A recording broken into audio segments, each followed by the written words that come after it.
North میں and of the world ہے، Norway میں 3 گھنٹے کی فلائٹ ہے آلٹا، اور پھر کوئی 7 گھنٹے کا سفر ہے بائی روڈ، 6 گھنٹے، اس میں 8-8 9 میل کی مسلسل ٹنلز آتی ہیں، 8 میل 5 میل 9 میل 8 میل 5 میل، ٹنل ٹنل ٹنل، پہاڑوں سے گزرتے گزرتے وہ آخری بستی آتی ہے۔ تبلیغ کے کام کی بھی خوبصورتی دیکھو، آلٹا پہنچے، یہ وہ بارڈر ہے آلٹا جہاں جون جولائی سورج ڈوبتا نہیں، بس گھومتا رہتا، اور دسمبر جنوری نکلتا نہیں، بس ڈوبا ہی رہتا۔ ہم جب وہاں پہنچے تو تبلیغ کا کام وہاں بھی چل رہا تھا، اور سبحان اللہ انہوں نے ہمارا استقبال کیا، اور وہ دن تھے بہت زیادہ مصروف، تو پورے شہر میں ایک ٹیکسی نہیں ملی، تو انہوں نے ہمیں اپنی گاڑیاں دی کہ آپ ہماری گاڑیاں لے جائیں، کل آ جائیں، سب ادھر ہی جاتے ہیں۔ تو جب میں وہاں پہنچا، اس سے پہلے ایک بستی ہے 1 گھنٹہ پہلے ڈرائیو یا پونا گھنٹہ، وہاں پہنچا تو وہاں بھی 10 مسلمان ملے، اور پہلا جو ملا اس نے تبلیغ میں 10 دن لگائے ہوئے تھے، اسی نے ہمارے ہوٹل کا انتظام کیا، اور پھر وہ ہمارا گائیڈ بن کے گیا۔ تو جب ہم قریب پہنچے تو دھند چھا گئی، یہ جو ہمارے ہاں سردی میں آتی، ہر شہر بند۔ میں کہا یا اللہ ایڈا تھکتے آیا تے اگو آئے بلاں گل چھڑی، مہربانی کر 2 منٹ نو رو پرا کر، میں ویکھاں تو صحیح، میں تو آیا ہی ویکھن واسطے۔ خیر پتہ نہیں کوئی قبولیت کی گاڑی تھی، وہ ایک ریلا آیا بڑا خوفناک قسم، گزر گیا، اور پھر چمک۔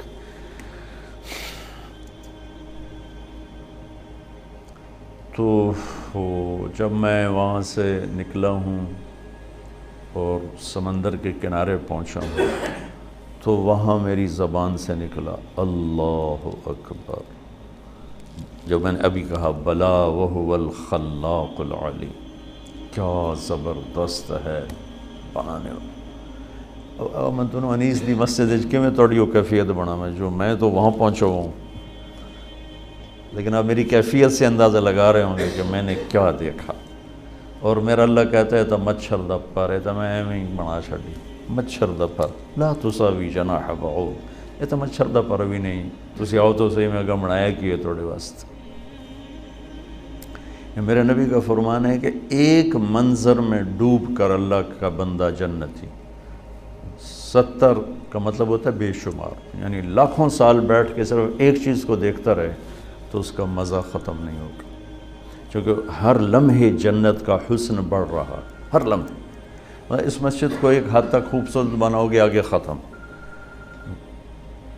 ہر حسن یہاں ایک جگہ پر آ کے سٹاپ کر لیتا ہے، آگے نہیں بڑھتا ہے۔ تو لہٰذا آنکھ دیکھتے دیکھتے دیکھتے پھر تھک جاتی ہے، پھر کسی اور کو دیکھنا چاہتی۔ وہ جنت میں کیا ہے، ایک گھاس کا تنکا بھی ہے نا، آپ اس کو دیکھیں گے نا، ہر لمحے اس کا حسن بڑھتا جا رہا ہے، بڑھتا جا رہا ہے، لہٰذا کسی شے سے کسی وقت دل نہیں بھرے گا۔ تو وہاں میں نے اذان دی، 4 اگست کو وہاں سورج ڈوبتا ہے، اور کوئی 20-25 منٹ کی رات ہوتی ہے۔ تو زندگی میں مسافر زور اثر کٹھی پڑتا ہے، شریعت کا مسئلہ ہے، مغرب عشاء کٹھی پڑتا ہے، لیکن 3 نمازاں کٹھی تو کوئی شریعت بھی کوئی نہیں۔ لیکن اس دن ہمارے ساتھ اللہ نے یہ معاملہ کیا کہ میں نے مغرب کی اذان دی، سرد ہوا تھی، ٹیمپریچر 1-2 ہوگا زیادہ سے زیادہ، اگست کا مہینہ تھا، لیکن وہ جو وہاں خاموش ہیبت ناک سمندر، اور وہ دنیا کا کنارہ نارتھ میں جا کے آخر، اور اس پر انہوں نے گلوب بھی بنایا ہوا تھا دنیا کے اشارے کے لیے کہ یہ آخری جگہ ہے، اوپر پھر نارتھ پول آ جاتا ہے۔ دیکھو گے تو تم کہو گے اللہ اکبر، اوہ جو میں نے کہا نا اللہ اکبر اللہ اکبر، میں نے اذان دی، اس دن میں نے پتہ لگا کہ اللہ اکبر ہوندہ کی ہے، ایسے تو سبھی کرے منہ دیتا تو شروع ہو گئی۔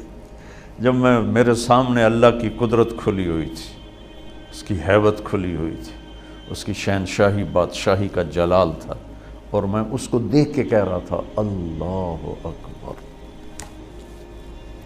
زندگی گزر گئی اذانیں دیتے، وہ پہلی تھی آخری اذان ہے، ایسی اذان دل بھی کہہ رہا تھا اشہد ان لا الہ الا اللہ، زبان بھی کہہ رہی تھی اشہد ان لا الہ۔ پھر ہم دوڑ کے پیچھے بنائے ہوئے تھے انہیں چھوٹے چھوٹے ہوٹلز تھے چائے کافی کے لیے، اور ایک ہال تھا جس میں ٹورسٹ آ کے بیٹھ جاتے تھے۔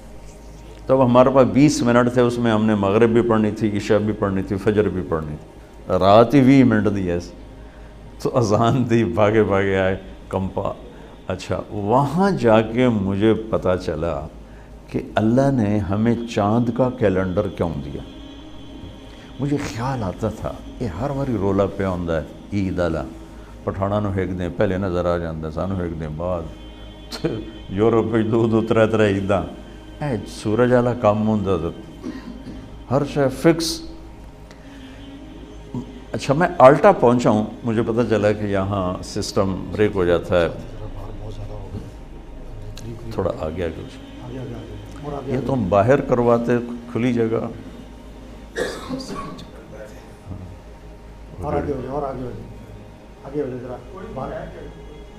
چلو ٹھیک ٹھیک ٹھیک۔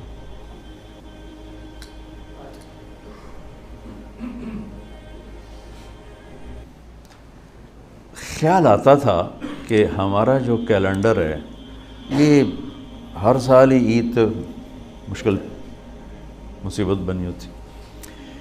اچھا، وہاں جب میں پہنچا ہوں تو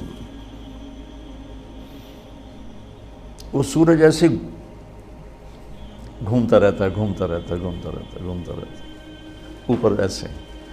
اچھا، خیال نہیں آیا، جب نماز کا خیال ہے کہ نماز پڑھنی، تو اب رات ہے دن ہے،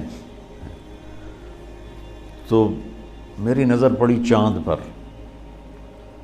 تو میں نے چاند کو دیکھ کے، یہ وہ العصر گھڑی اس میں وہ قبلہ دیکھنے کا اس میں ہوتا ہے، تو میں نے وہ چاند کی طرف ایرو کر کے تو قبلہ نکالا، بے دھیانی میں نکالا۔ نماز پڑھتے میں نے خیال میں کہا یہ کیا ہے؟ میں نے مقامیوں سے پوچھا جو ساتھ، میں کہا یہ چاند بھی غائب ہو جاتا ہے یہاں، بھئی 2 مہینے چاند نظر نہیں آ رہے؟ میں کہا نہیں جی، یہ نہیں غائب ہوتا، سورج کا سسٹم بریک ہو جاتا ہے، چاند کا سسٹم بریک نہیں ہوتا۔ میں کہا اللہم صلی علی محمد وعلی آل محمد۔ میں کہا مجھے آج سمجھ میں آیا کہ اللہ نے ہمیں چاند کا کیلنڈر کیوں دیا ہے، کہ اگر میرے نبی کا کوئی امت، وہاں ہیں آلٹا میں ہیں ہزاروں، 10,000 کی آبادی تھی، 3,000 مسلمان تھے وہاں، اور وہاں 1500 کی آبادی کا گاؤں تھا، اس میں 10 مسلمان تھے۔ اب انہوں نے نماز پڑھنی، دن کے رات، سورج چلتا پہ، چاند سے پتہ چلے گا رات ہے یا دن ہے۔ تو چونکہ میرے نبی عالمی نبی ہیں، رحمت للعالمین ہیں، کافۃ للناس بشیر و نذیرہ ہیں، دنیا کے آخری کناروں تک کے نبی ہیں، تو اللہ نے میرے نبی کو وہ کیلنڈر دیا جو کہیں بھی فیل نہیں ہوتا ہے۔ چاند کا کیلنڈر، سورج کا کیلنڈر فیل ہوتا ہے وہاں، تو میں ویکھ کے آیا، اور چاند کا کیلنڈر وہاں بھی چلتا ہے۔ میں کہا یہ ہے رحمت للعالمین کی شان، کیا میرے اللہ نے اپنے نبی کو، حالانکہ چاند بھی اللہ کا، سورج بھی اللہ کا، هو الذي جعل الشمس ضياء والقمر نورا وقدره منازل لتعلموا عدد السنين والحساب وكل شيء فصلناه تفصيلا۔ جنوری فروری سورج سے ریلیٹ ہے، تو سورج اللہ دا، تو جنوری بھی اللہ دا، اور محرم سفر چاند سے جڑا ہوا ہے، تو چاند بھی اللہ کا، تو محرم بھی اللہ کا۔ تو وہ کافروں کا اور یہ مسلمانوں کا ایسی بات نہیں ہے کہ کوئی تعصب ہو، اللہ نے اپنی قدرت سے اپنے حبیب کے لیے چاند چنا، تاکہ دنیا کے کسی بھی کنارے پر امتی موجود ہو تو اس کو نماز کے لیے ٹائم معلوم ہو، اس کو روزہ رکھنے کے لیے ٹائم معلوم ہو۔ تو خیر، میں آپ سے عرض ہی کر رہا تھا کہ اللہ تعالیٰ نے اس مسافر خانے کو اتنا خوبصورت بنایا ہے کہ انتہا کو حد کر دی ہے۔ تو جس کی وہ تعریفیں کر رہا ہے روزانہ پورے قرآن میں، جنات عدن تجری من تحتها الانہار، جس کو اللہ کے نبی نے فرمایا کہ اللہ نے جنت الفردوس کو اپنے ہاتھوں سے بنایا۔ اب کتنا ہی بڑا گھر بنائے، کیا علاج ہے موت کا؟ کیا علاج؟ سب سے بڑا گھر دنیا میں بنایا تھا ایران کے بادشاہ خسرو پرویز، 11,000 پلرز پر وہ گھر کھڑا کیا گیا تھا. تسی تو بڑے بڑے گھر بنانے والے بیٹھے ہو. 11,000 پلرز پر وہ گھر کھڑا کیا گیا تھا اور 40 مربع میل میں تھا. 40 مربع میل. اور اس میں پوری دنیا سے یہ حسین ترین 3,000 باندیاں اس میں چھوڑی گئی تھیں اس کے حسن کے لیے, اس کی زیبائش کے لیے. اور جنگل میں 900 ہاتھی چھوڑے گئے تھے اس خسر پرویز کی ہیبت کو.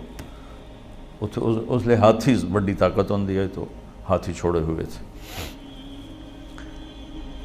اور اس کے نیچے 100 بڑے بڑے ہال تھے جو سونے چاندی سے بھرے ہوئے تھے.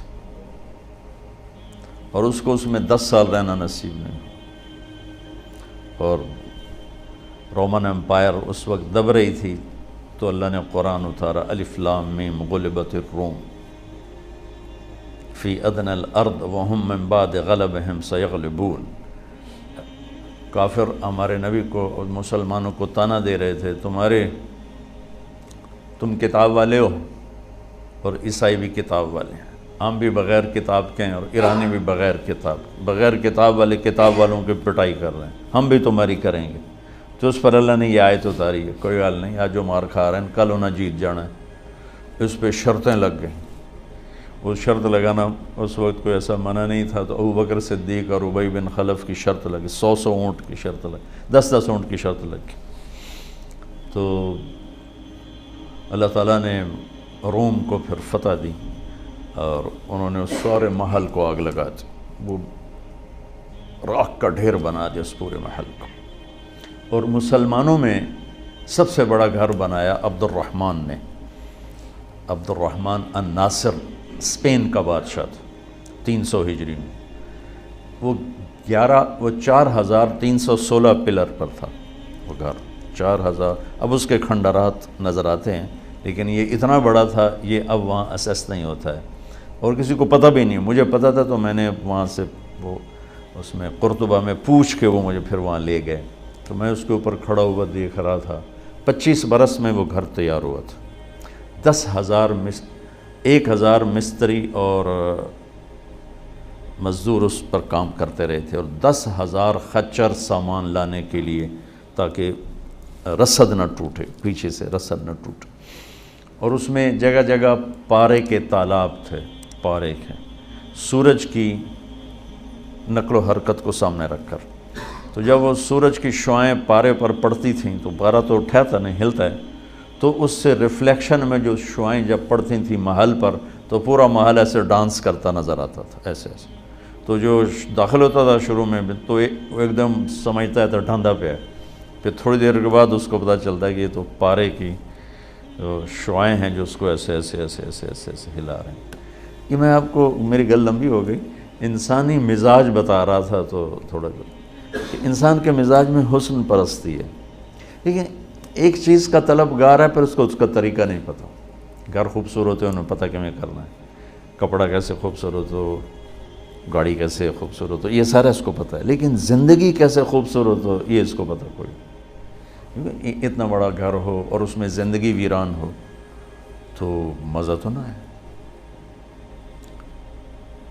زندگی کیسے خوبصورت گزاروں کہ میرا من بھی خوبصورت بنے, میرے اندر خوشی ہو. 100 بار چمن مہکا, 100 بار بہار آئی, دنیا کی وہی رونق, دل کی وہی تنہائی. تو کیا فائدہ اس 100 بار چمن کے مہکنے کے اگر میرا ہی دل ویران اور اداس ہے؟ کیا لطف انجمن کا جب دل ہی بجھ گیا ہو, دل ہی مصیبت خانہ بجھا پڑا ہو. تو بڑے گھر چھوٹے گھر کیا معنی رکھتے ہیں, بڑا کاروبار چھوٹا کاروبار کیا معنی رکھتے ہیں. یہ علم کہ میری زندگی خوبصورت ہو,